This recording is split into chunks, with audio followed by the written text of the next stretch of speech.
આનું નામ તે ધણી.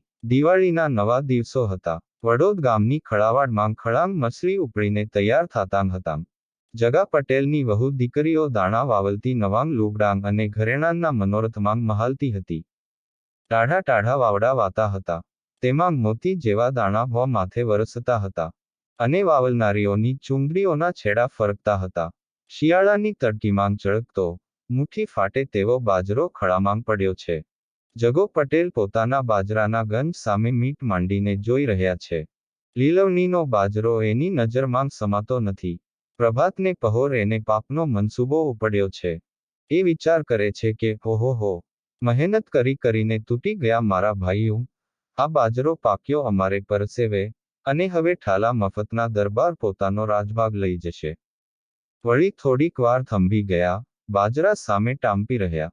ફરી વાર પેટમાંથી કૂડ બોલ્યું, રાતમાંગ એકાદ ગાડું બાજરો ભરીને ઘરભેળો કરી દઉં, તો એટલો મારો સુવાંગ રહેશે.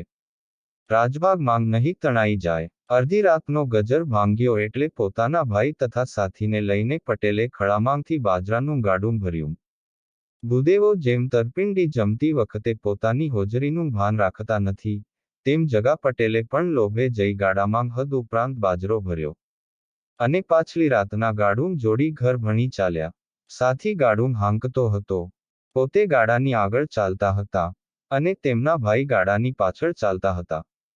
ગામના પાદર ઢુકડાં આવતાં હદ ઉપરાંત ભારને લીધે ગાડાની ધરી ગુડિયામાંથી નીકળી ગઈ. અને ગાડાનું પૈડું ચાલતું અટકી પડ્યું. જગો પટેલ મૂંઝાણા.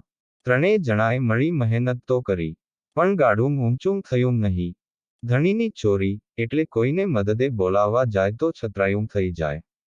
તેમ પાછળ ખળું પણ છેટું ગયું, એટલે ગાડું પાછું ખાલી પણ કરી શકાય નહીં. આમ જગા પટેલને સાપે છછુંદર ગળ્યા જેવું થયું. સવાર પડશે, અજવાળું થશે, તો ફજેતો થશે, એવી બીકમાં હાંફળા થતા જગો પટેલ કોઈ વટેમાર્ગુની વાટ જોવા માંડ્યા.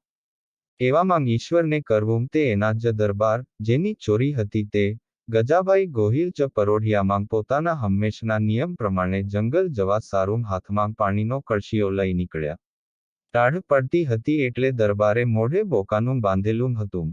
ફક્ત દરબારની આંખો જ બહાર તગતગતી હતી. શું દરબાર જગા પટેલને મદદ કરશે, કે તેને રંગે હાથ પકડીને સજા કરશે? દોસ્તો, જો તમને આ વિડીયો પસંદ આવ્યો હોય તો તેને લાઈક કરો અને વધુમાં વધુ શેર કરો. આ આગળની વાર્તાનો વિડીયો જોવા માટે અમારી ચેનલ વોઇસ સ્ટોરીને સબસ્ક્રાઇબ કરો. ધન્યવાદ.